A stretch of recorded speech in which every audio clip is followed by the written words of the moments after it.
Thank you, Jesus. Thank you, Lord. Thank you, Father, Lord Jesus. You are great, you are merciful, Lord. Thank you father. पिता परमेश्वर, हम तेरा धन्यवाद करते हैं आज के समय के लिए जो आपने हमें दिया है। इस समय के लिए परमेश्वर आपकी महिमा करते हैं, आपकी स्तुति करते हैं। आज पिता परमेश्वर अपने प्रियजनों से आप बात करना चाहते हैं।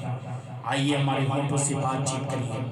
यीशु मसीह के नाम में पिता, हम एक एक लोगों को आपके नियंत्रण में देते हैं और पवित्र आत्मा, हम आपका पूरा नियंत्रण अपने होठों पे और हमारी पूरी बुद्धि के ऊपर, पूरे शरीर के ऊपर मांगते हैं। आइए पवित्र आत्मा, हमारे होठों से बातचीत करिए। पिता, सब कुछ तेरे हाथों में समर्पित करते हैं, प्रार्थना यीशु के नाम में, आमीन।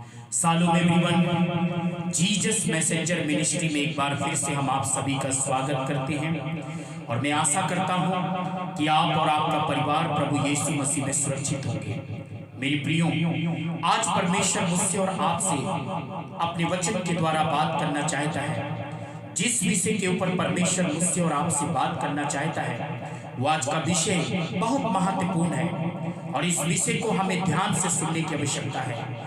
यदि आज का ये विषय आपने ध्यान पूर्वक सुन लिया तो आप अपनी जिंदगी को प्रभु के साथ बहुत ही नजदीकता में बनाए रखेंगे और प्रभु के साथ कैसे चलना है, कलीसिया में अपने आप को कैसे बना के रखना है, अगुवे के साथ आपको कैसे अपने आप को बनाए रखना है, इन सब बातों को आप आज के इस संदेश के द्वारा जब आप ध्यान से सुनेंगे तो आप ये सीख पाएंगे कि मुझे कैसे प्रभु के साथ दृढ़ता में बने रहना चाहिए।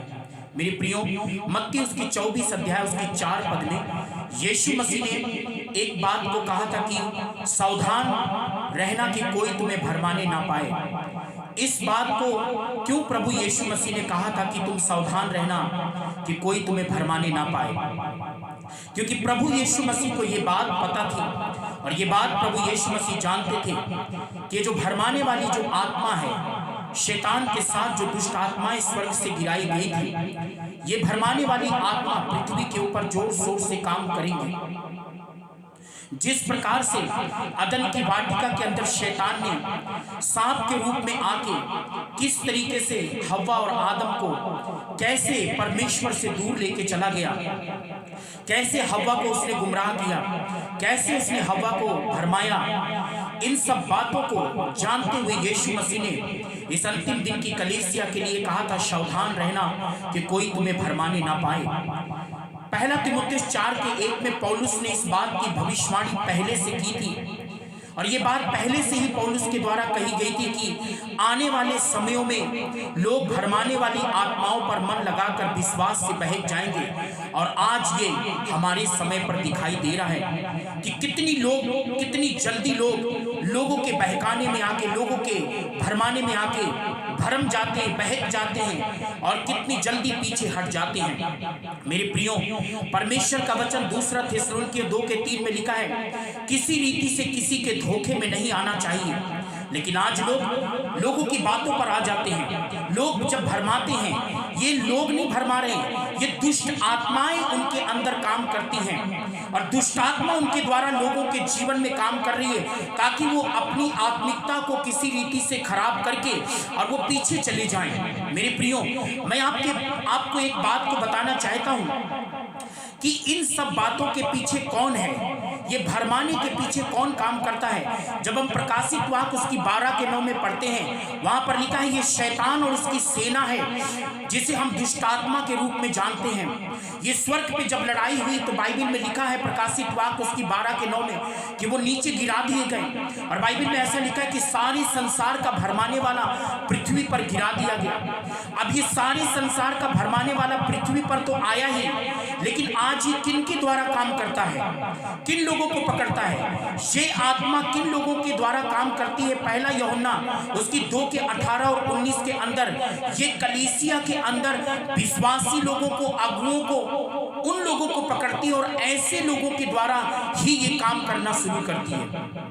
मेरे प्रियो, मुझे और आपको बड़े सचेत रहने की आवश्यकता है। मुझे और आपको इन अंतिम दिनों में बहकाने वाले लोगों से बचना है। मैं अपने समय पर एक बात को जानता हूं, मैंने कई जगहों पर जब परमेश्वर की सेवकाई में, मैं आज भी हूं और पहले भी था, और मैंने देखा कि मैंने नड़ावली में कलीसिया थी। वहां पर दुष्ट आत्मा ने लोगों के द्वारा कैसे काम किया, जिनके घर में कलीसिया चलती थी उनके ही अंदर दुष्ट आत्मा घुस गई और उनके ही जीवन के द्वारा उस कलीसिया के विरोध में आ गए। रामदास में कलीसिया थी, जिस घर में मैं रामदास में रहता था उनके अंदर दुष्ट आत्मा घुसी, शैतान ने उनके द्वारा काम किया और कलीसिया को तोड़ दिया।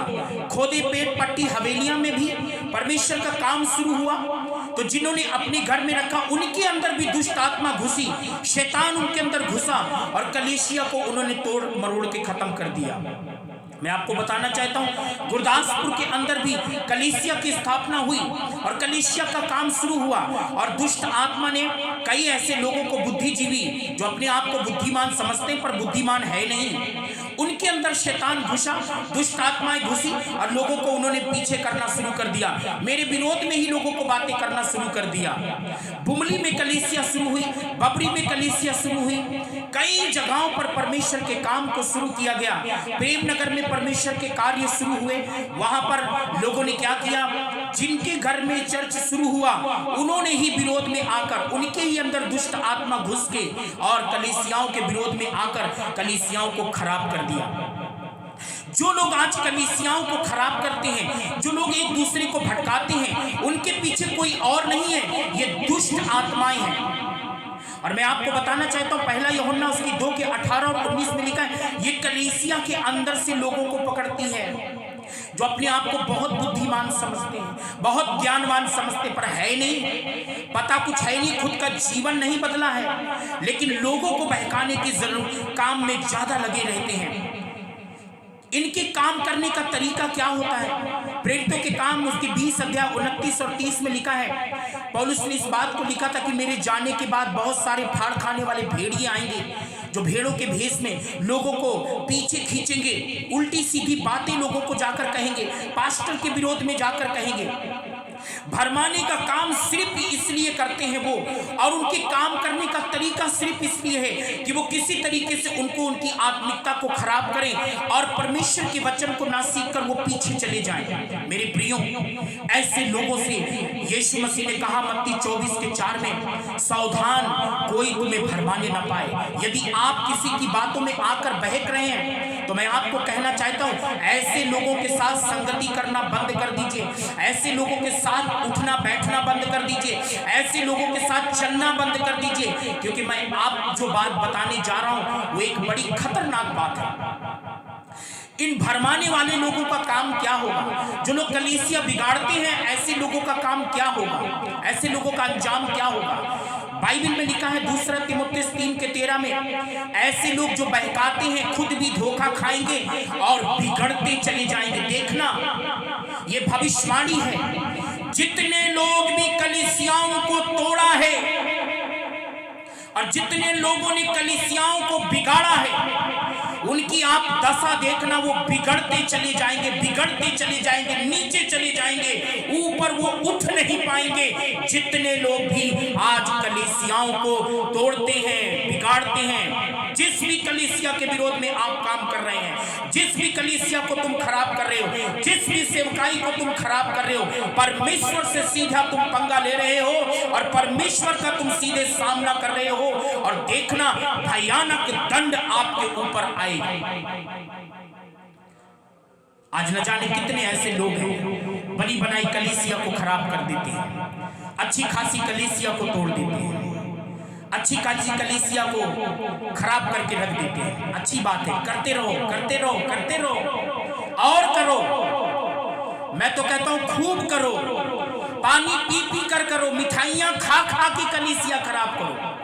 तुम रॉबर्ट जेम्स की भी कलीसिया को, रॉबर्ट जेम्स के द्वारा जो कलीसिया स्थापित हो रही है, रॉबर्ट जेम्स के द्वारा जो लोग बचाए जा रहे हैं, रॉबर्ट जेम्स के द्वारा जो लोग बपतिस्मा ले रहे हैं, रॉबर्ट जेम्स के द्वारा जो लोग प्रभु यीशु मसीह को जान रहे हैं, ऐसे लोगों को तुम खराब करो और करते जाओ। इससे रॉबर्ट जेम्स को फर्क नहीं पड़ता, क्योंकि कलीसिया मेरी नहीं, कलीसिया मेरे बाप की बपौती नहीं, कलीसिया परमेश्वर की है। और जो लोग कलीसिया को खराब करने का, कलीसिया को बिगाड़ने का काम करते हैं, सीधा वो अपने ऊपर दंड को लाते हैं। और देखना, ये भविष्यवाणी है ऐसे लोग नीचे नीचे नीचे नीचे एकदम नीचे चले जाएंगे।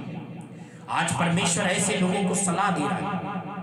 हमने कानपुर में भी कलीसिया की स्थापना की, न जाने कहां कहां आज कलीसिया की स्थापनाएं, परमेश्वर की कलीसिया की स्थापनाएं मेरे द्वारा प्रभु ने कराया।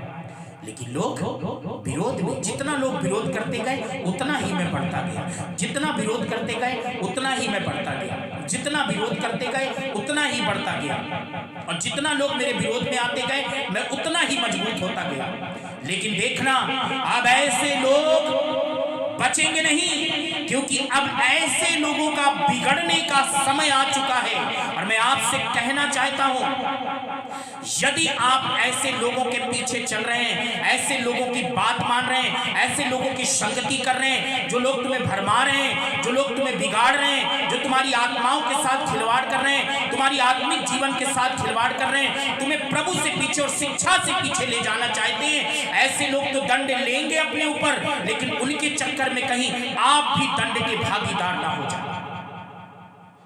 इसीलिए भरमाने वालों से बच के रहिए, गुमराह करने वालों से बच के रहिए। आप जिस भी कलीसिया में जा रहे हैं, अपने आप को आप उस कलीसिया में बनाए रखिए, किसी की भी बातों पर आप मत आइए। एक बार क्या हुआ, किसी ने किसी प्रार्थना सेंटर में फोन मिलाया, और उन्होंने जब प्रार्थना सेंटर में फोन मिलाया तो उन्होंने प्रार्थना न करने की बजाय उन्होंने सीधा एक बात को पूछा, तुम कौन से चर्च में जाते हो?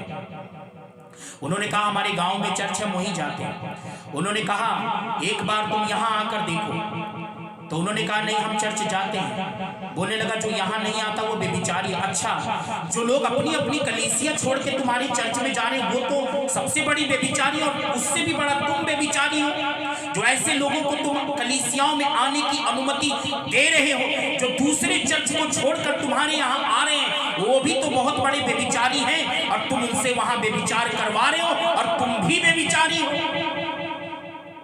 इसीलिए मैं आपसे कहना चाहता हूं, आप जिस भी कलीसिया के मेंबर हैं, चाहे वो गांव की कलीसिया हो, चाहे शहर की कलीसिया हो, चाहे कस्बे की कलीसिया हो, जो भी तुम्हें भरमाने के लिए आता है उसको एक ही बात कहो, ये तुम्हारे अंदर पवित्र आत्मा का काम नहीं, भरमाने वाली आत्मा का काम है। मैं तुम्हारे कहने पर, तुम्हारी बातों पर मैं नहीं आऊंगा, मैं अपने आप को अपनी कलीसिया में अपने अगुवे की अधीनता में रखूंगा, तब परमेश्वर तुम्हें आशीष देगा। और जो लोग ऐसे गुमराह करते भड़काते हैं, उनकी तो जिंदगी खराब होती चली जाएगी। अब बर्बादी होने का समय उनका आ चुका है, अब नीचे गिरने का समय उनका आ चुका है, वो कभी उठ नहीं पाएंगे, और जब गिरेंगे तो दुनिया देखेगी। इसलिए होश में आ जाओ, किसी के बहकाने में मत रहो, ये बहकाने वाली दुष्ट आत्मा है, कोई और नहीं है।